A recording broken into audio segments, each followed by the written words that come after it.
Halo teman-teman semua, kembali lagi bersama Adinda di channel Batas Kisah. Semoga teman-teman Batas Kisah sehat selalu ya. Nah, sekarang kita akan melanjutkan kisah yang masih bersambung sebelumnya dengan judul Menikah Itu Tidak Mudah. Kalau teman-teman Batas Kisah belum nonton episode sebelumnya, Adinda sudah mencantumkan linknya di deskripsi video ini ya. Yuk simak ceritanya sampai selesai.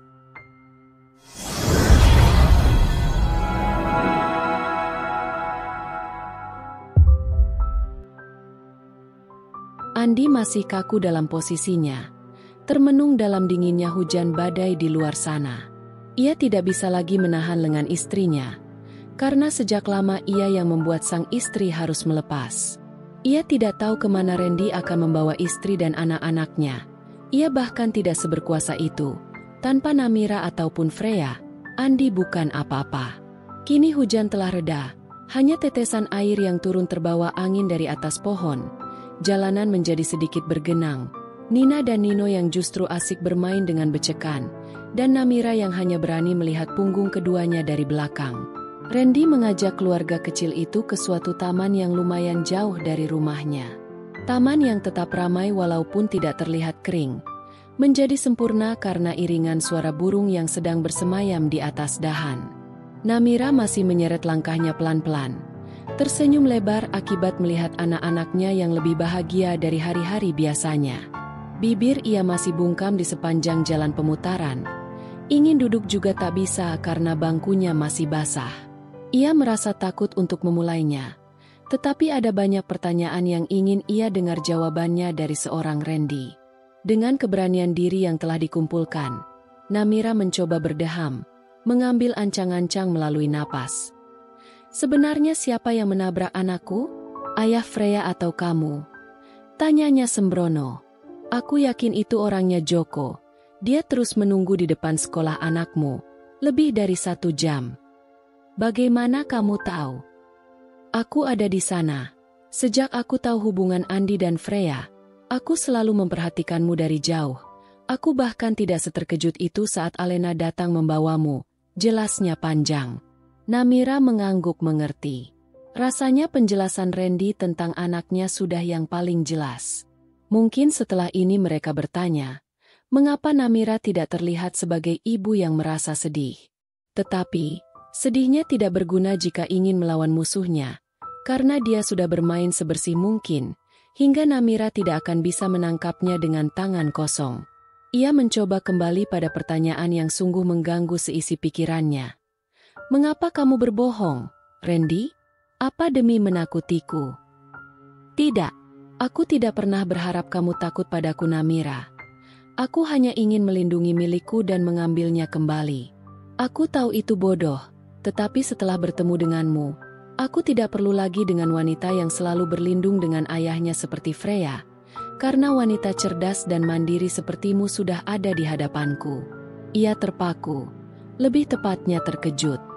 Satu-satunya hal yang paling tidak bisa ia bayangkan adalah melihat Randy berbicara secara halus. Rasanya ia sudah terlalu terbiasa dengan tingkah kejamnya. Hingga akhirnya hari ini Namira sadar, semua orang punya sisi yang berbeda. Terkadang kita memang harus bersikap egois demi mendapatkan apa yang kita ingin. Ia tidak pernah ingin mentoleransikan perselingkuhan Andi, apalagi melihat anak-anaknya menjadi korban karena kebodohannya. Tetapi, itu rasa egoisnya. Rasa yang awalnya hanya ingin ada di atas sang istri, menjadi jebakan untuk dirinya sendiri. Dahulu saat pertama kali Namira mendapat promosi, Andi turut bahagia sebagai seorang suami. Dia sudah lebih dulu terbang tinggi, hingga akhirnya sang istri menyusul dengan menaiki tangga satu persatu. Tetapi, kemandirian, kecerdasan, dan sikap cekatan tidak bisa membohongi kinerja dari keduanya. Namira memang masih menjadi bawahan Andi walaupun telah dapat promosi, tetapi dalam hal-hal pekerjaan, Namira jauh lebih tinggi dari suaminya. Segala event, pekerjaan harian, investor atau apapun itu, selalu berjalan lancar jika seorang Namira yang memperkerjakannya. Berbeda dengan Andi yang perlahan semakin menurun, berpegangan pada seseorang yang lebih berkuasa adalah cara satu-satunya untuk bertahan. Andi hanya malu untuk berkata bahwa Namira lebih hebat dalam segala hal. Hebat menjadi istri, hebat menjadi ibu, dan hebat pula menjadi karyawan. Bertemu Freya yang lebih tidak ada apa-apanya adalah keuntungan besar bagi dia. Freya hanya kaya, tetapi tanpa orang tuanya dia bukan apa-apa. Dia hanya memakai tubuhnya sebagai model, tetapi pekerjaan yang melibatkan otak, dia tidak akan mampu. Tetapi, mengkhianati keluarga adalah yang terburuk. Namira sungguh sudah tidak bisa lagi memberi tangannya kembali pada sang suami. Satu-satunya alasan ia tetap hidup adalah sang buah hati. Jika tanpa mereka, Namira mungkin lebih memilih mati dibanding melihat orang yang dahulu sangat ia percaya bersanding dengan orang lain. Lagi-lagi 1000 pertanyaan muncul di dalam dirinya. Ia menyetop langkahnya usai anak-anaknya terduduk sembari memakan gulali yang beberapa saat lalu Randy belikan. Jadi Kak Alena meninggal karena siapa? Beo Namira begitu random. Kamu masih berpikir kalau aku membunuhnya? Tanya Randy penasaran. Namira mengangguk begitu polos. Bahkan aku tidak pernah membunuh seekor serangga Namira. Namira memasang ekspresi paling tidak percayanya. Kamu pikir aku akan percaya dengan racauanmu itu? Terserah. Yang penting aku sudah jujur, kan? Namira mengangguk dibuat-buat, sembari duduk di bangku taman besi panjang yang beberapa saat lalu telah dikeringkan oleh petugasnya. Oke, anggap saja aku percaya. Lalu di mana Kak Alena? Jika dia benar-benar meninggal, kenapa tidak ada acara pemakaman? Kamu bahkan tidak terlihat tertekan sama sekali. Lalu di mana anakmu? Kak Alena sakit. Cicitnya panjang. Apa kamu selalu sebawel ini? Enggak. Randy tertawa geli melihat tingkah laku ibu yang hampir memiliki 4 anak. Ia tidak pernah bertemu Namira versi lebih banyak tanya seperti hari ini. Di mana Alena? Jelas dia ada di pemakaman. Dan kata siapa tidak ada acara pemakamannya. Itu ada, tetapi aku tidak memberitahumu.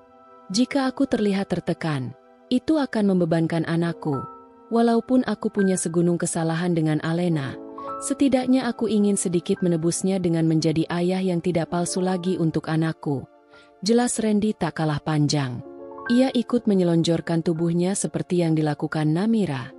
Jalanannya cukup besar untuk tidak menutupi orang-orang yang berlalu lalang. Sudah lama Alena menderita kanker.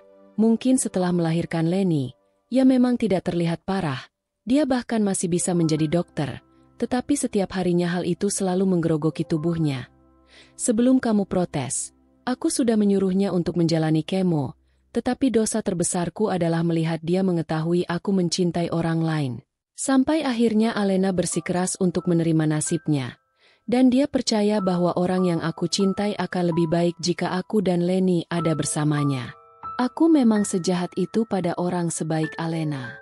Aku bersyukur, karena sudah pasti sekarang dia merasa lebih baik dibanding hidupnya. Sambung Randy kembali. Dia begitu tenang menceritakan lukanya. Hingga tanpa sadar Namiralah yang menangis untuk kakak kesayangannya. Kenapa Mamah menangis? Celah Nina yang baru saja menjatuhkan gulalinya. Mimiknya khawatir. Namira menyeka seluruh air matanya yang terjun bebas. Sepertinya ada debu yang menyerang mata Mamah, kilahnya. Mamah berbohong lagi. Namira kalah dari anaknya. Ia tidak bisa lagi memberi alasan seperti itu pada anak-anak yang mulai tumbuh dewasa. Mamah gak apa-apa, hanya mendengar lagu sedih dan terbawa emosi.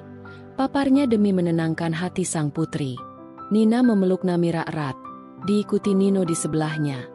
Mamah jangan sedih lagi ya. Nina dan Nino pasti akan selalu ada di sebelah Mamah. Lagi-lagi Nina si romantis. Setidaknya Namira memang masih harus bersyukur, karena memiliki putra dan putri yang paling setia padanya. Tidak ada hal yang bisa diharapkan lagi di dalam pernikahannya.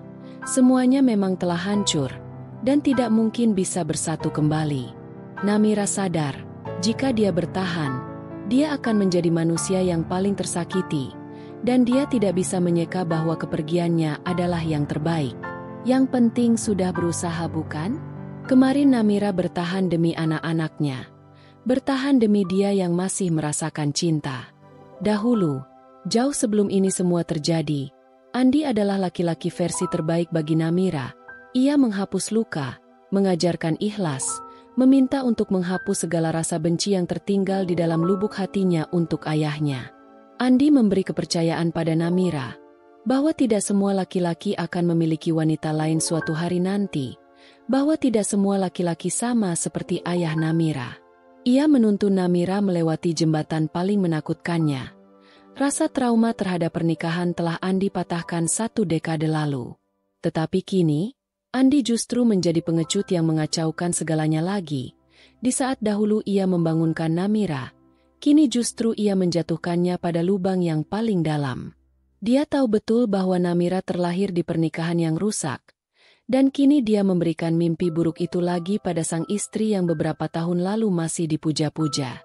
Rasanya jika bisa kembali, Namira adalah orang pertama yang ingin kembali. Dia akan memutuskan untuk tidak pernah mengenal Andi di dalam hidupnya.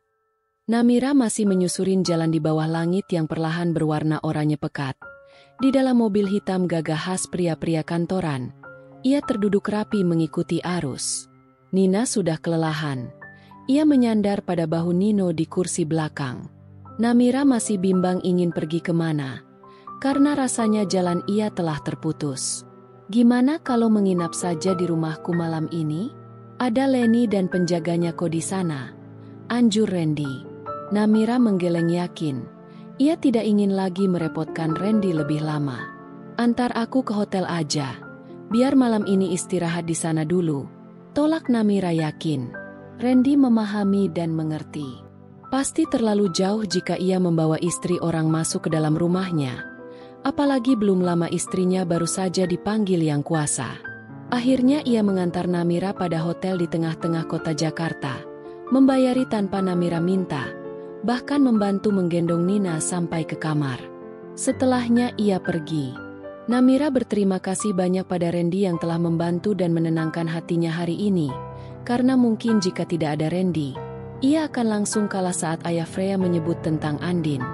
Kini ia hanya menatap terpaku pada luar jendela. Di lantai 9 nomor 903 memperlihatkan jelas kemacetan di jam pulang kerja. Namira masih menerka-nerka apa yang akan terjadi esok hari, apa yang akan ia hadapi lagi, di sisa-sisa waktu yang melelahkan. Dering telepon menyambutnya. Nama yang tertera adalah orang yang belum tentu menelpon Namira 1 tahun sekali. Itu Risa. Ada apa, Riz? Namira segera menaiki lift untuk mendatangi Risa yang meminta alamat hotel tempat Namira menginap. Ia tidak bilang ingin apa. Ia hanya menyampaikan bahwa saat ini ia sedang ada di Jakarta. Apa kalian ingat Risa? Istri Ridwan, sepupu Namira yang mencintai wanita hampir cerai itu setengah mati. Sejak awal pernikahan, Risa memang tidak pernah ikut campur dalam masalah Ridwan. Ia selalu bungkam, apalagi tentang Namira. Karena sejak mereka dijodohkan, Risa sudah tahu bahwa Namira lah orang yang sangat suaminya cintai.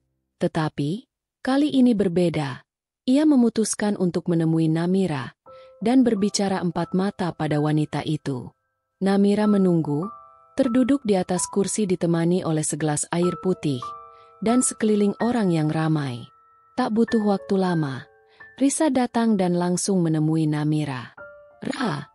Mulainya setelah menarik kursi. Namira bertanya-tanya dalam pikirannya, karena kedatangan Risa adalah sebuah kejutan yang sama sekali tidak pernah ia duga. Ada apa, Riz?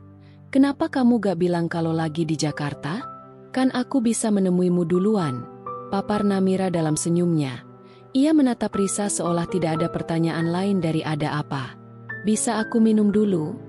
Pungkas Risa dengan napas setengah ngos-ngosan. Pikir Namira. Mungkin ia berlari dari depan hotel. Namira mempersilahkan dengan tangannya. Begitu haus Risa meneguk air putihnya. Dengan napas yang sangat berat. Ia mengambil ancang-ancang. Menarik napas begitu takut. Kamu sama suamimu akan bercerai. Ridwan memberitahumu. Risa menggeleng cepat. Tidak, Ridwan akan menceraikanku. Dia berkata, dia ingin kembali bersamamu lagi, karena kamu akan bisa segera dinikahi. Rintihnya gemetar, air matanya sudah mengalir jauh. Namira melongo, bagaikan petir di tengah hembusan angin. Ia tidak pernah mengira keadaan ini akan terjadi. Di sela bungkamnya Namira, Risa kembali mengambil napasnya dan menyeka air matanya. "Apa kamu masih mencintai Ridwan?" Maksudku, apa kamu masih akan menerima Ridwan?" "Aku tidak tahu Namira, dosa apa yang aku peroleh di masa lalu, sampai-sampai hidupku sangat dijauhkan dengan cinta." "Bukan Namira, aku bukan bertahan hanya karena aku masih ingin mendapat cintanya, tetapi demi Afifah, demi anakku satu-satunya." Pekiknya semakin tumbang tindih dengan napasnya yang tak beraturan. "Aku tahu kamu juga merasakan betapa sakitnya milikmu direbut. Tetapi apa harus kamu membalas dendammu dan mengorbankan aku?" Namira menggeleng semakin tak mengerti. "Apa maksudmu, Riz? Dendam apa? Kamu tidur dengan Ridwan kan? Bahkan anak di kandunganmu itu anak yang diperoleh dengan hubungan zina kalian. Iya kan?" Racau Risa makin tak beraturan. Sontak Namira berdiri tegas di hadapan Risa. Ia hampir menggebrak meja saking terhinanya. "Demi Tuhan Risa, aku tidak pernah tidur dengan pria lain selain suamiku. Aku gak tahu kamu dapat omong kosong macam itu dari mana, tetapi yang harus kamu tahu, aku wanita yang punya harga diri. Aku tidak pernah berusaha merebut dunia siapapun, sekalipun duniaku telah hancur." Murka Namira menatap Risa tajam. Namira baru ingin kembali melanjutkan ucapannya, tetapi semua berhenti setelah Ridwan datang dan menampar istrinya tepat di depan banyak mata. "Ini yang membuat aku ingin sekali menceraikanmu, Risa. Kebodohanmu, betapa percayanya kamu pada omongan orang, sampai-sampai kamu menginjak-injak harga diri orang lain.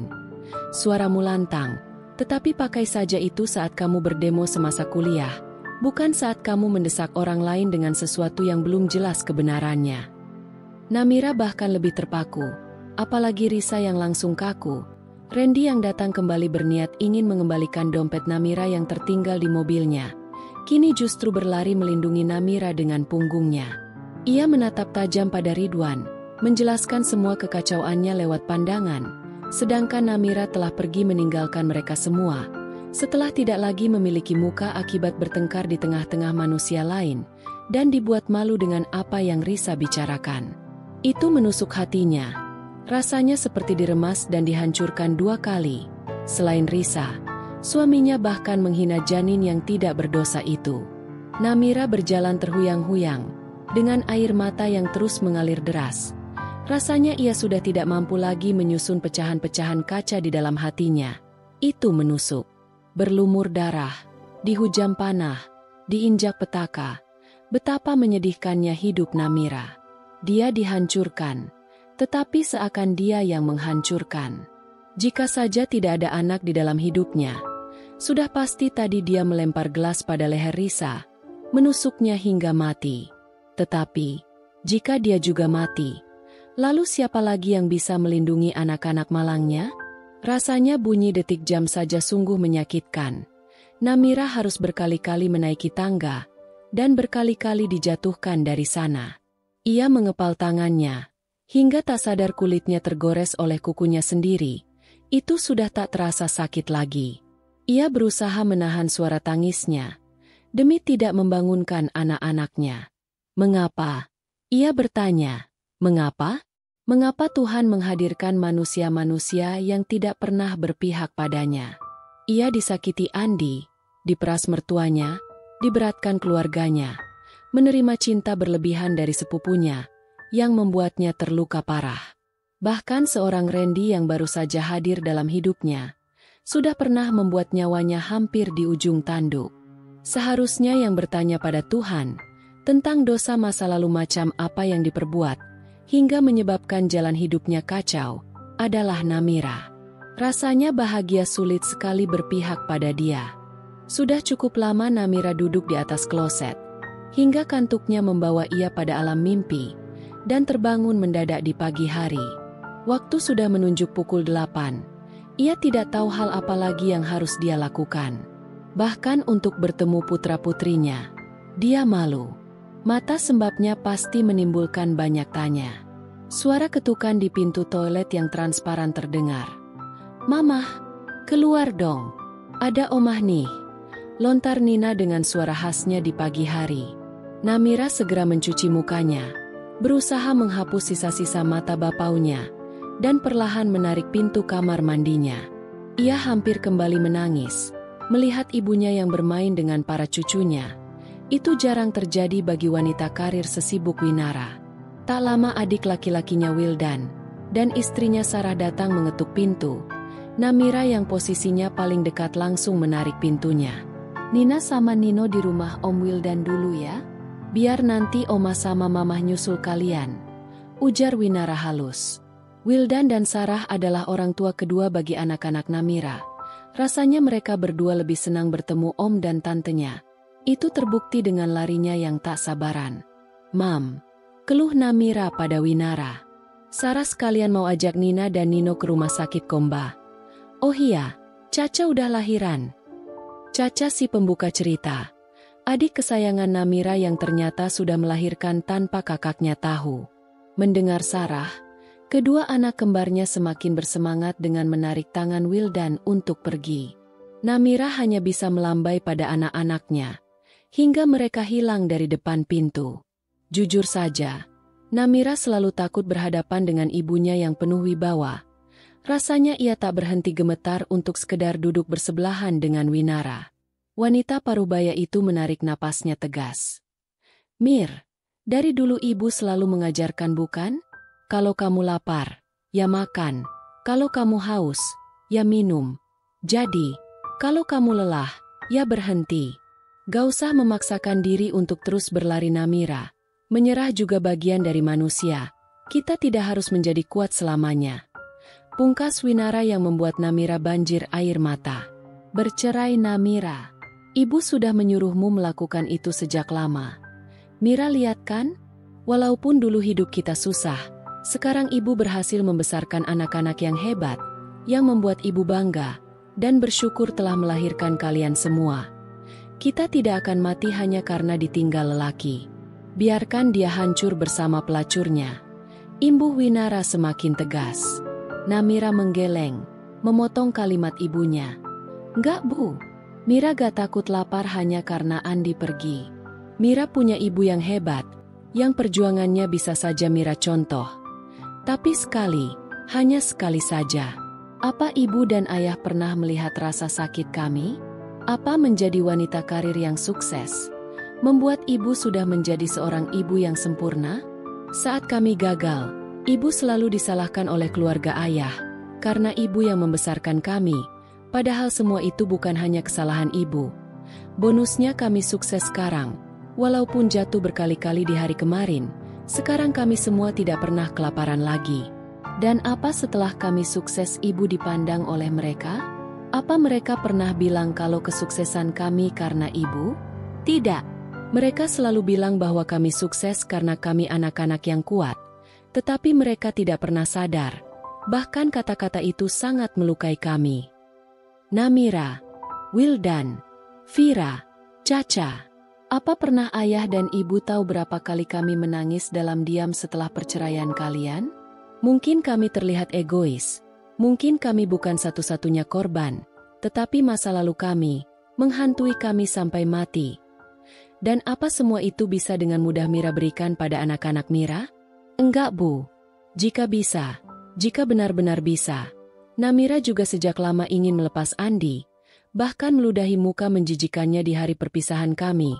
Tetapi apa setelah itu anak-anak Mira akan baik-baik saja? Di masa pertumbuhannya itu? Di saat mereka saja belum bisa mengerti mana yang benar dan salah. Imbuhnya menggebu-gebu, ia menegaskan suaranya dalam tangis, ia bahkan menunjuk dadanya percaya diri. "Mira, Bu, jika tidak berpikir panjang, Mira hanya ingin mati. Mira hanya ingin mengakhiri semua rasa sakit ini. Tetapi apa setelah Mira mati masalahnya akan selesai? Membiarkan mereka berdua bahagia di atas penderitaan yang Mira rasakan. Itu tidak akan pernah terjadi. Membiarkan Andi tetap menjadi suami seorang Namira. Sama saja menikamnya secara nyata, dan Namira suka itu. Karena manusia seperti mereka, Tidak bisa dibiarkan bahagia tanpa merasakan kesakitan yang mereka berikan pada orang lain. Akhirnya menaruh dendam. Namira tak pernah mengira akan saling menusuk dengan orang yang dahulu sama-sama membagi cinta dengannya. Tetapi kini, rasanya membunuh Andi dan Freya tidaklah cukup. Tetapi, membuatnya jatuh sampai tidak bisa bangkit lagi, adalah jawabannya. Sudah sejak lama Namira berhenti mencintai suaminya, dan semua orang hanya menganggapnya bodoh, karena bertahan pada manusia berhati iblis itu. Tetapi bagi Namira, dia tidak boleh mati, sebelum suaminya dan selingkuhannya merenggut nyawa mereka sendiri. Winara hanya kehabisan kata-kata menghadapi anaknya. Jika dahulu ia membalas rasa sakit dengan kesuksesan, tetapi di kemudian hari, anaknya membalas semua itu dengan memasukkan para iblis ke dalam liang. Mereka harus menggali liangnya sendiri, bukan? Saat itu mereka akan sadar betapa menyakitkannya disakiti seseorang yang dipercaya. Yang tadinya menggebu-gebu, kini luluh. Namira tak lagi ingin berteriak atau berbicara dengan nada tegas pada ibunya, karena rasa bersalah di kemudian menit menghantuinya. Dia membiarkan ibunya pergi, mengantar sampai ke lobi hotel, dengan iming-iming akan menyusul nanti. Tak lama Elsa menghubunginya, meminta untuk bertemu di kafe yang dekat dengan posisi Namira saat ini, dan dia menyetujui. Akhirnya Namira memasuki kafe kopi bernuansa klasik, yang warnanya berdominan kecoklat muda, dilengkapi interior-interior kunonya. Ia memesan vanilla latte yang dahulu sangat ia benci, namun sekarang menjadi candu, sembari menunggu Elsa yang berjanji akan sampai 10 menit lagi. Nyatanya Elsa datang kurang dari 10 menit.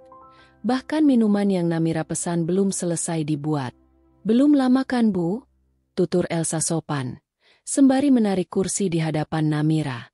"Kamu bahkan datang terlalu cepat, Sa. Mau pesan apa?" Namira tersenyum bebas diikuti dengan mengangkat tangan untuk memanggil pelayan. "Hot Americano 1, ujar Elsa tepat setelah pelayan datang. Namira masih menerka apa yang akan Elsa bicarakan di dalam pertemuan kali ini, karena jika bukan hal yang penting, dia tidak akan seserius itu di telepon tadi. Ia baru saja akan membuka mulutnya, sebelum akhirnya Elsa lebih dulu yang memulai semuanya. Entah Bu Namira sudah sadar atau belum, tetapi Freya itu adikku, lebih tepatnya adik tiri, makanya saat event aku datang menemuinya. Pungkas Elsa memberitahu hal yang sedikit Namira sadari. Itu bukan bagian pentingnya. Sebenarnya hari itu aku baru sadar bahwa adikku berselingkuh dengan Pak Andi. Kami tidak sedekat itu, bahkan tidak satu rumah. Jadi aku mohon maaf karena tidak membantu ibu dari kemarin-kemarin. Imbuh Elsa dengan mimik bersalahnya. Tidak apa Elsa. Sekalipun dia adikmu, ini bukan salahmu. Namira mencoba menenangkan gadis muda itu. Untuk pernyataannya kali ini, Elsa mengambil ancang-ancang dengan yakin. Ia menyodorkan beberapa berkas yang terbungkus di dalam map. Aku gak tahu ini bisa berguna atau tidak nantinya, tetapi ini adalah berkas-berkas milik Dr. Gio, adiknya Pak Joko Raharjo. Dia ini dokter kandungan di rumah sakit besar, tetapi dia juga memiliki klinik aborsi ilegal. Beberapa tahun lalu Freya pernah menggugurkan kandungannya pada Dr. Gio, dan itu anak Randy mantan kekasihnya. Tidak ada yang tahu tentang itu, apalagi ayahnya dan ibunya. Sayangnya setelah itu semua tidak berjalan lancar, karena setelahnya Freya sering mengalami sakit di bagian kemaluan, dan akhirnya rahimnya harus diangkat. Jadi, kalau dia mengaku mengandung anak suami Mbah, itu bohong. Semua riwayat tentang pengangkatan rahimnya juga ada di dalam sana. Namira tercengang, seperti mendapatkan tembakan keberuntungan, karena jelas hal itu sangat berguna baginya. Tetapi ia belum bisa merespon apapun pada pernyataan Elsa. Bahkan ia belum sepenuhnya percaya dengan apa yang dibicarakan gadis itu. Namira langsung menyambet berkas itu dan membacanya tergesa-gesa, lalu menemukan titik terangnya. Ia menggenggam tangan Elsa penuh kasih. "Sa, aku gak tahu gimana kamu bisa dapat semua ini, yang bahkan ayahnya sendiri tidak tahu. Tetapi, makasih, aku benar-benar berterima kasih padamu," ujar Namira dengan senyum tanpa beban lagi, disambut dengan Elsa yang juga turut berbahagia. "Balaskan dendammu, Bu. Sebaik apapun kepribadianmu, jika ada yang menyakiti, jangan pernah biarkan dia hidup bahagia. Biarkan dia menikah, dan datangi tepat setelah mereka menjadi sepasang suami istri. Tolong bantu aku membalaskan dendamku pada Joko yang menjadikan ibuku sebagai pelampiasan amarahnya. Aku tahu aku gak bisa berjalan sendiri. Jadi tolong, Bu Namira yang lebih kuat, harus bisa menghancurkan sampai ke akarnya. Cetus Elsa menyokong Namira. Ia menggunakan wanita penuh emosi itu sebagai tameng balas dendamnya. Mata menyalah merah adalah lambang kemarahan tiada batas. Namira benar-benar akan menghakimi dan menjatuhkan semuanya. Setelah apa yang menimpahnya beberapa bulan ini, dan terlebih tentang anaknya. Ia mengepal kedua tangannya penuh semangat. Rasanya hari ini ia benar-benar ingin berterima kasih pada Tuhan. Sore datang, Namira memutuskan untuk menyejukkan suhu tubuhnya dengan angin murni di tengah taman. Setelah tadi bertemu Elsa, yang membuat senyumnya tak terlepas. Namira, suara rongrongan memanggilnya dari arah depan. Dengan semangat ia menghampiri. Randy, kayaknya Tuhan masih punya hati untuk aku. Dia benar-benar memberkati aku kali ini. Beo Namira semakin sumringah. Randy menyambut dengan senyumnya. Mengajaknya duduk dengan gerak tubuhnya. Kebaikan apa kali ini, Mir? Lontar Randy ikut sumringah. Namira menyetop dengan telapak tangannya sebelum bicara. Sebentar, kamu tidak akan mencelakanku kan? Jika saja aku menghancurkan Freya. Aku mengerti, mungkin rasa cintamu sudah mulai pudar, tetapi mengingat dahulu kamu sangat mencintainya, aku jadi merinding. Pekik Namira. Tidak Namira. Dia sudah tidak lagi menjadi bagian dari hidupku. Namira hampir memeluk Randy saking senangnya. Walaupun akhirnya ia mengurungnya niatnya itu. Intinya aku benar-benar akan memenangkan pertandingan ini. Aku yakin 1000% bahwa mereka akan segera hancur. Tapi sebelumnya, namamu akan terseret. Apa kamu keberatan? Girangnya ditutup dengan kekhawatiran. Tidak. Apapun Namira. Lakukan apapun yang membuat kamu ada di atas mereka semua. Ujarnya sama sekali tidak keberatan. Ia memegang pundak Namira memberi semangat. Jangan berhenti lagi, Mir. Kamu harus ingat bahwa ada kebahagiaan anakmu yang harus kamu perjuangkan, sambungnya. Namira tersenyum mengerti bercampur canggung. Kontak fisik pada pria adalah hal tabu bagi Namira, karena selain suaminya, sangat jarang ada pria yang berani menyentuhnya. Namira menyandar pada kursi taman, menatap langit yang mulai diisi dengan warna oranye milik sang mentari. Randy mengikuti, menatap satu langit yang sama dengan orang yang saat ini sedang ia kagumi. Jika beberapa tahun setelah ini, aku meminta kamu menggantikan Alena sebagai ibu dari putriku, apa kamu bisa? Pinta Randy blak-blakan. Namira berhenti menatap langit, menoleh cepat dengan posisi tegak. Tidak akan ada yang bisa menggantikan Kak Alena bagi Leni, itu pasti. Lagi pula aku bukan seorang ibu yang pantas untuk anakmu, Ren. Kamu tahu, kan? Bahkan aku belum bisa menjadi ibu yang baik bagi anak-anakku. Ujar Namira menatap Randy kuat. Randy membalas menatap. Kamu menolakku? Tanyanya blak-blakan. Kamu bahkan tidak memberikan itu waktu untuk sebuah penolakan. Mir, imbuhnya serak. Namira menggeleng.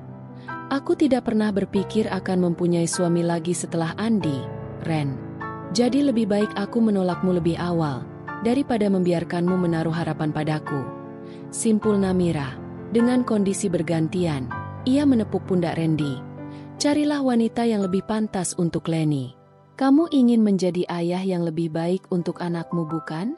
Jika mungkin hari ini kamu melihat aku lebih bersinar atau lebih baik dari Freya, kamu akan kehilangan semua itu di kemudian hari, karena rasa sakitku juga akan menyakitimu nanti. Hal itu bukan sebuah ujaran yang pantas untuk wanita hamil, yang sebentar lagi akan menjadi ibu tunggal Randy. Aku tidak mampu membahagiakan orang lain, karena sampai detik ini, yang aku prioritaskan hanya kebahagiaan anak-anakku. Imbuh Namira kuat. Aku mengerti, Namira, ujar Randy meloyo. Ia beranjak dari kursi dan memberi salam perpisahan pada wanita yang baru saja ia sukai. Namira sama sekali tidak keberatan, karena sebaik apapun Randy, dia tidak akan pernah bisa membongkar kembali pintu hati Namira yang telah tertutup rapat. Rasanya luka yang ia rasakan saja belum kering. Ia tidak ingin menambahkan garam kembali di atas lukanya. Karena kembali bercinta, rasanya sungguh menyakitkan. Randy kembali pada mobilnya. Setelah skenario pertemuan tidak sengajanya dengan Namira berjalan lancar, dan kini ia merasa campur aduk dengan wanita luar biasa itu. Maaf Namira, aku harus menggunakanmu demi menjatuhkan Joko, dan kembali merebut Freya dengan tangan bersih. Gumamnya menutup mata. Ia melega, karena semua rencananya berjalan lancar. Ia tidak perlu mengotorkan tangannya, dan Freya akan segera kembali dengan sendirinya. Walaupun nanti mereka akan jatuh dengan bukti yang ia kirimkan melalui Elsa, setidaknya setelah itu Freya akan berlari padanya, dan dia bisa hidup bahagia dengan satu-satunya wanita yang paling ia cintai. Alena dan Namira hanya sebuah umpan. Bahkan bagi Randy mereka berdua layaknya tisu yang bisa membersihkan, namun hanya sekali pakai lalu dibuang, tidak ada harganya. 2 bulan kemudian, hampir seisi ruangan bahagia, terutama kedua mempelai yang sebentar lagi akan resmi menjadi suami istri. Setelah sekian lama proses sulit yang mereka lalui, kini sang penguasa, Joko, berhasil memberikan pernikahan resmi untuk anaknya. Hanya ada satu orang dengan senyum palsu di wajah. Salina. Ia satu-satunya orang yang tidak bisa bahagia, karena kenyataan bahwa putrinya merebut milik orang lain adalah hal yang sangat tidak bisa diterima. Salina memutuskan untuk beristirahat di salah satu kamar yang memang untuknya, disusul Freya yang sedari tadi menyadari bahwa ibunya memberi kebahagiaan palsu. Ia mendorong pintu tepat setelah Salina memutuskan untuk duduk di atas sofa. Dengan sombong ia melipat kedua tangan di bawah dada. Setidaknya senyum palsu ibu harus lebih natural lagi, karena itu memuakan, hardiknya geram. Freya. Gadis itu duduk tengil di sebelah ibunya, masih dengan posisi tangan yang sama. Ibu udah lupa, ya? Bahwa ibu juga dulu menghancurkan hati wanita lain demi menikah dengan ayah. Ibu pikir Freya gak tahu? Selain cuma Elsa yang anak ibu, fakta bahwa ibu menjadi wanita paling bahagia setelah ibu kandung Freya meninggal, juga tidak bisa ibu tutupi lagi. Jangan melihat Freya sebagai jalang, Bu. Freya dibesarkan oleh seorang jalang. Jadi tidak heran bukan? Jika saat dewasa Freya menjadi begitu mirip dengan ibu. Cercanya pada Salina. Ia hanya terpaku. Melihat anak yang ia besarkan sudah sangat dewasa, bahkan bisa membantahnya dengan cerita masa lalunya. Bukan Salina yang bahagia karena istri Joko meninggal dahulu, tetapi Jokolah yang mengemis untuk menjadikan Salina sebagai istri, setelah membuang Elsa tepat setelah Salina melahirkan dahulu. Cintanya yang terobsesi pada Salina, membuat ia mengorbankan bayi, bahkan membunuh istrinya. Tetapi semua fakta tersimpan rapi, dan hanya Salina yang disalahkan sebagai pihak wanita. Bahkan seorang anak tanpa rasa terima kasih yang ia besarkan sepenuh hati, yang menghabiskan waktunya paling banyak, lebih dari anak kandungnya yang baru ia temui saat berusia 17 tahun itu, berani menghakiminya dengan mulut kotornya.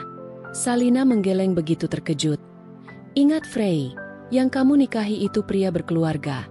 Jangan sampai nanti kamu hanya dijadikan pijakan, lalu setelahnya dibuang, karena bagaimanapun wanita pertama selalu mempunyai tempat spesial dalam hati seorang pria.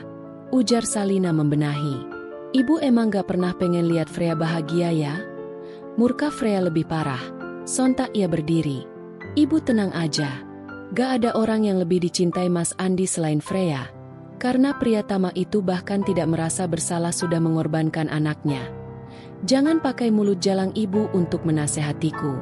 Itu menjijikan. Sambungnya sembari mengelus rambut Salina dengan senyum menyeramkan. Wanita parubaya itu hanya bisa mengalirkan air mata sembari mengelus dada. Freya sama keras kepalanya seperti Joko, seperti DNA yang tidak bisa dibohongi. Ia benar-benar cetakan pria itu. Dengan tega ia meninggalkan ibu sambungnya yang sedang banjir air mata, menutup pintu sekeras-kerasnya hingga rasanya seisi ruangan bergetar. Pernikahan beberapa jam lagi, tetapi Seberani itu Freya mendurhakakan dirinya pada wanita yang mengurusnya seperti seorang putri kandung. Salina tahu bahwa setelah ia berani mengusik Freya, tak butuh waktu lama untuk dirinya dihajar oleh Joko, karena mulut besar itu pasti langsung mengadu. Rasanya tak heran jika hari ini tubuh Salina harus memar-memar. Bahkan rasanya di atas panggung sana ia harus memakai topeng setebal mungkin. 4 jam berlalu. Kini acara akan segera dimulai. Dengan gaun megah hasil butik ibu sambungnya, berhias mutiara putih menyala, bahkan panjangnya seperti ia menggeret tenda dalam bajunya, dilengkapi pula dengan perhiasan yang paling mengkilat. Hari ini ratunya adalah Freya.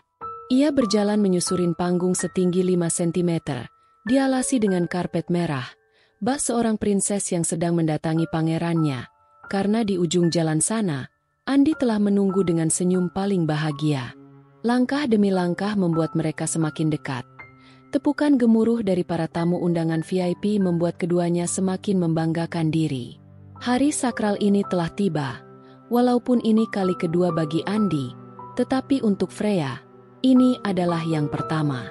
Bayang-bayang melihat sosok Namira yang berjalan, rasanya Andi terus membayangkan wanita sederhana itu mendekat padanya. Terekam jelas ingatan saat Namira dahulu menghampirinya. Dengan gaun yang tak kalah sederhana dari dirinya, mereka tetap bahagia.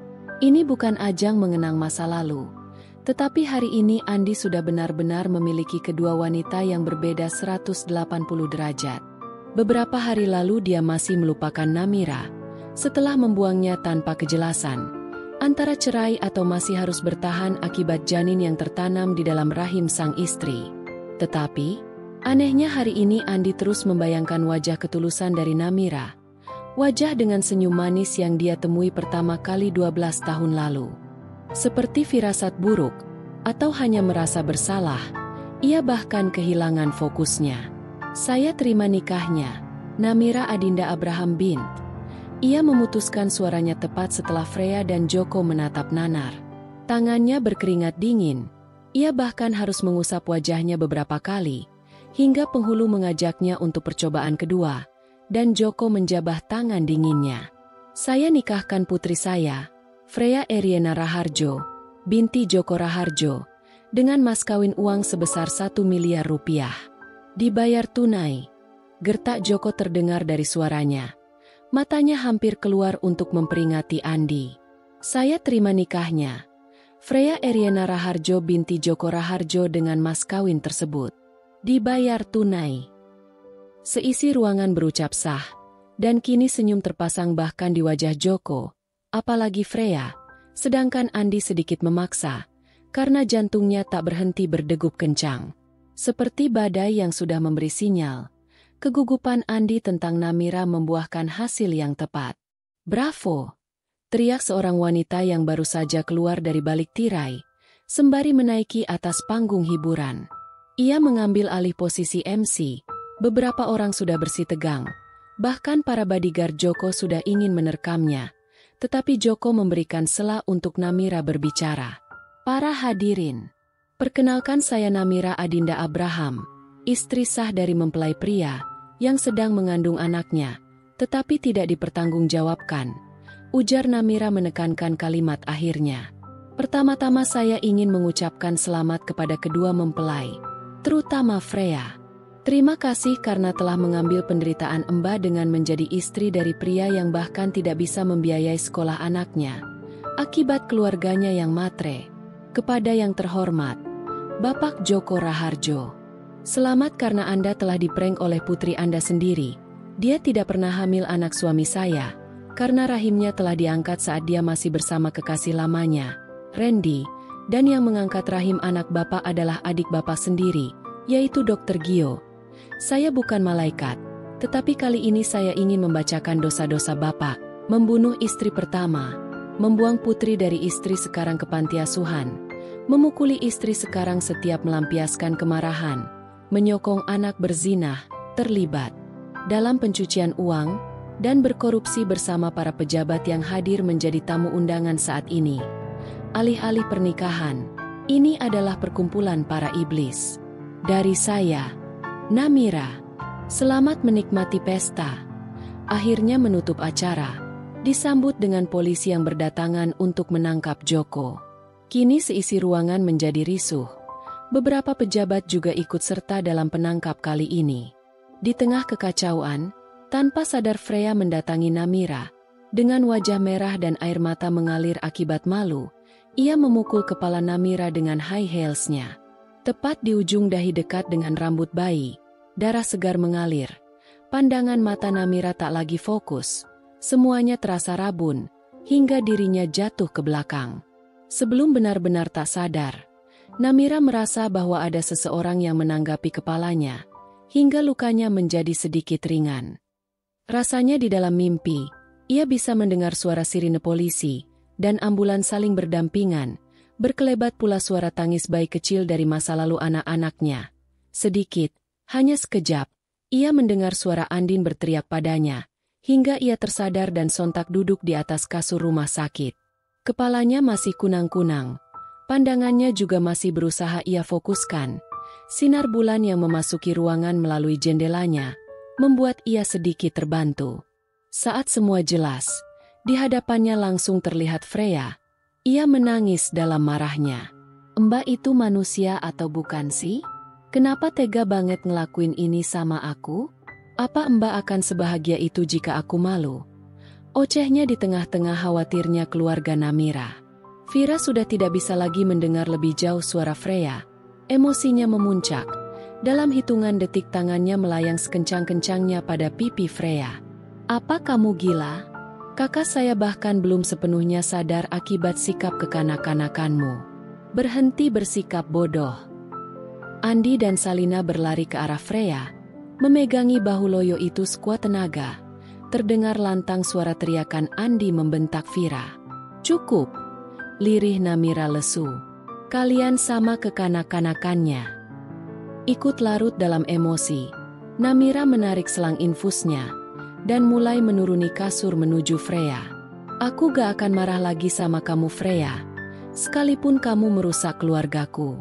Aku tidak dendam karena kamu melukaiku, atau bahkan tentang perlakuan orang tuamu terhadap anakku. Kamu mencintai Mas Andi kan? Mulai hari ini, kamu, salah satu istri dari pria ini, harus bertanggung jawab tentang apapun yang berkaitan padanya, termasuk tentang anak-anaknya. Aku meminta kamu mengurus anak-anakku, dan aku tidak ikut berkontribusi sampai mereka menjadi seorang remaja. Kamu harus belajar menjadi dewasa, karena tanggung jawabmu bukan hanya memuaskan suamiku di atas ranjang. Lontar Namira mendesak Freya. Gadis itu menggeleng cepat, memundurkan dirinya perlahan. Enggak, aku hanya menikahi Mas Andi, bukan menjadi ibu dari anak-anakmu. Seketika mata Andi membetot ingin keluar, melihat terkejut nanar pada Freya. Namira hanya tertawa, menyentrik matanya penuh rasa puas. Jika tidak ingin mengurus anak-anaknya, seharusnya kamu tidak menikahi pria beristri. Freya, kamu lupa siapa ayahku? Ingat, sangat ingat. Tetapi aku tidak pernah takut padanya, Frey, karena mulai hari ini, dia tidak berarti apa-apa, termasuk kamu. Kalian hanyalah sampah. Provokasi Namira langsung merangsang Freya. Ia mengepal tangan ingin kembali memukul, tetapi tangan Winara lebih cepat membalikan tangan gadis itu. Pukullah dirimu sendiri, daripada membuang waktu untuk memukul anakku. Karena jalang sepertimu bahkan tidak pantas menghirup udara di dunia. Berbahagialah atas pilihanmu Freya. Kamu telah membeli satu dengan bonusnya. Sesama ular tidak boleh saling memotong ekornya. Mimiknya begitu merah hampir meledak. Ibunya bahkan tidak berani membelanya. Karena suara Winara selalu lebih tegas dari siapapun. Dia tidak akan goyah pada gadis bau kencur yang sedang proses hancur. Tuhan akan membalasmu, cetus Freya nanar pada Namira. Tuhan akan lebih dulu melaknat manusia sepertimu. Jalang. Timpal Winara masih emosi. Pertarungan itu tiada akhir. Saking malunya Freya pada diri sendiri, ia lari kocar-kacir meninggalkan ruang rawat. Disusul Salina, tidak dikejar Andi. Pria itu hanya terpaku, menunduk sampai kepalanya hampir terjatuh. Tubuhnya berubah posisi. Perlahan-lahan ia berlutut di depan Namira. Aku menyesal, Mir. Aku tidak. Dalam tegas Namira mencoba menahan segala air mata yang ingin mengalir deras. Kamu tahu apa yang paling menyesakan selain diselingkuhi? Fakta bahwa aku tidak pernah menyesal bertemu denganmu, dan membiarkan hatiku hancur dengan posisi bertahan selama ini. Aku pikir ayahku adalah pria paling brengsek di dunia ini, Mas. Tetapi, ternyata kamu lebih dari itu, ruah Namira dengan suara bergetar. Aku tahu Namira, aku tidak pantas. Tetapi, satu kali saja, beri aku satu kali kesempatan untuk ini, rayu Andi dengan air matanya. Membuat Namira dan keluarganya menggeleng heran. Kertas yang sudah diremas tidak akan pernah sama lagi. Sekalipun kita berusaha membuatnya bisa diisi dengan berbagai tulisan, tegasnya semakin bergetar. Wanita dengan hatinya juga sama. Dia tidak akan membuang waktunya untuk membaca buku yang sama 2 kali. Karena tulisan di dalamnya sudah akan terbaca walaupun dia hanya melihatnya dari luar. Ini bukan pertama kalinya kamu meminta kesempatan. Dan aku tidak akan pernah luluh lagi, bahkan pada air matamu. Buaya tetaplah buaya, Mas. Sekalipun ia dibawa terbang oleh burung, imbuhnya mengakhiri. Andi masih berlutut, memohon ampun kepada wanita yang telah mati-matian menghidupkan kembali dirinya sendiri. Hal itu tidak dibiarkan lama, karena setelah pintu terbuka, dan sang ayah dari wanita tersakiti itu datang, ia langsung menyeret sang pria pergi. Sekeras apapun Winara, kali ini ia tetap membiarkan Abraham berperan menjadi sosok ayah sejati untuk anak-anaknya. Kini, semua selesai. Rasa cintanya, rasa sakitnya, permasalahannya, begitupun rumah tangganya. Pernikahan terkadang memang terasa bagai neraka, karena sependek atau sepanjang apapun usia pernikahannya, tetap saja, menikah itu tidak mudah. Di hari pernikahan seseorang, aku mengakhiri pernikahanku secara lisan, lalu benar-benar menyelesaikannya tepat setelah putra keempatku lahir ke dunia. Rasanya waktu begitu cepat. 3 tahun berlalu semenjak kejadian luar biasa itu, dan kini, aku telah mampu berdiri tegap sebagai tameng anak-anakku, adindaku, malaikatku, putri sulungku, Andin. Aku hanya ingin meminta maaf dan berterima kasih atas kekuatannya. Tuhan selalu memetik bunga paling indah terlebih dahulu. Kini, aku mengikhlaskan kepergiannya.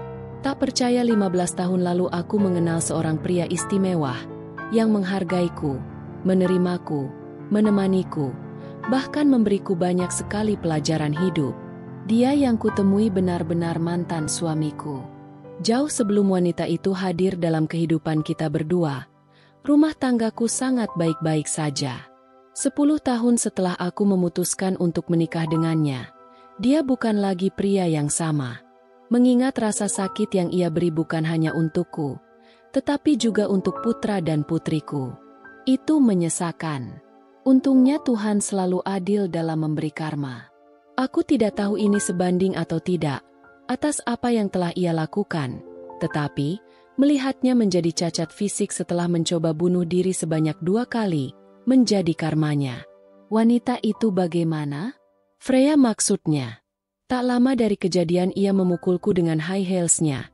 Dia menjadi pasien rumah sakit jiwa, dengan tangis setiap harinya, menyebut satu nama yang sama, Andi, yang bahkan sudah tidak bisa lagi bangun dari kursi rodanya.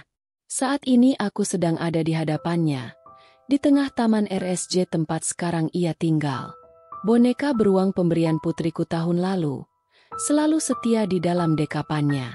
Mbah, Mas Andi, suamiku. Mana? Pungkasnya dengan tatapan mata kosong tak berarahnya. Ia tidak mengingat siapa aku, namaku tidak pernah tersebut olehnya, hanya kata Mbah yang dahulu sering ia gunakan. Rasanya air mataku sudah membuat bendungan. Siapa yang tega melihat wanita yang dahulu sangat berani, kini bahkan tidak memiliki wibawa lagi. Tubuhnya hanya semakin kurus, sama kurusnya dengan ibu sambungnya. Berlama-lama bersama dia membuat aku membuka mata, bahwa setiap perbuatan akan selalu kembali kepada diri kita sendiri. Freya, Mbak pulang dulu ya. Nanti Mbak pasti kesini lagi. Suamiku. Mbak, mana? Ingin sekali aku menjawab. Aku tidak tahu di mana dia. Karena sejak terakhir dia mendatangi anak-anakku ke sekolahannya, aku tidak pernah melihatnya lagi.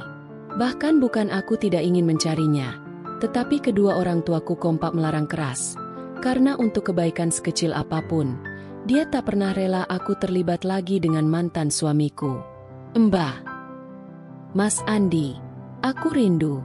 Rasanya hatiku bagai disayat, tetapi aku tidak bisa mengeluarkannya. Karena jika aku menangis di hadapannya, dia pasti ikut menangis. Jadi aku kembalikan dia pada perawatnya. Kini, setiap hari bagi mereka adalah neraka, dan bersyukurnya, setiap hari bagiku adalah surga.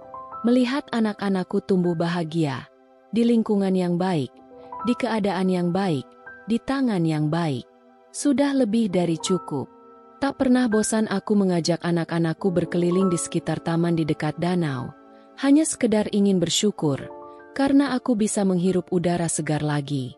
Seorang anak yang bahkan harus menderita saat masih menjadi janin, pernah aku sesali kehadirannya, dan kini dia telah berjalan dengan kakinya. Nina dan Nino juga tak pernah melepaskan genggaman tangan kecil yang setia menggaitnya. Langkah kaki yang belum sebesar orang dewasa, namun menjadi sangat istimewa. Seketika putraku melambaikan tangannya, merongrong sebuah nama yang sudah tidak asing lagi. Leni. Iya, itu anak Randy dan Kak Alena. Mereka mendatangi kami. Leni menggenggam tangan ayahnya, sedangkan wanita bertubuh semampai sibuk menggendong putrinya. Bu Namira, sapanya masih lembut, masih ceria, dan masih sama seperti yang aku kenal dahulu. Elsa tak pernah berubah. Pasti kalian terkejut bukan? Mengapa Elsa datang bersama Randy dan Leni, bahkan membawa seorang bayi mungil? Karena aku memutuskan untuk memaafkan Randy yang sempat memanfaatkanku. Aku bahkan memaafkan Elsa yang ikut andil di dalamnya. Karena tanpa mereka, aku tidak akan pernah bisa menjatuhkan Joko di hari pernikahan putrinya. Freya yang tidak bisa diharapkan membuat Randy memilih Elsa dan berhenti memintaku menjadi ibu sambung dari putri sulungnya. Kak Alena pasti melihat bukan? Keluarga itu sudah bahagia. Bahkan Randy mampu mencari orang yang tepat untuk Leni. Semua rasa sakit lambat laun terganti oleh bahagianya masing-masing. Aku tidak pernah membenci Randy yang dahulu memanfaatkanku. Aku tidak pernah berpikir meninggalkan Elsa sebagai adikku, walaupun dahulu ia ikut menjebakku. Bahkan, aku tidak pernah ingin lagi membenci Freya, apalagi Andi, karena bagaimanapun dia tetaplah ayah dari anak-anakku. Aku tidak pernah ingin kembali pada masa laluku, tetapi aku bersyukur pernah melewati masa laluku, karena tanpa mereka semua yang pernah hadir, aku tidak akan pernah menjadi sosok Namira yang sekuat ini. Terima kasih diriku. Tamat. Terima kasih teman-teman batas kisah. Mohon maaf jika Adinda ada salah kata. Semoga teman-teman semua bisa terhibur dengan cerita yang Adinda bawakannya. Sampai ketemu lagi di cerita berikutnya. Sekian dan terima kasih.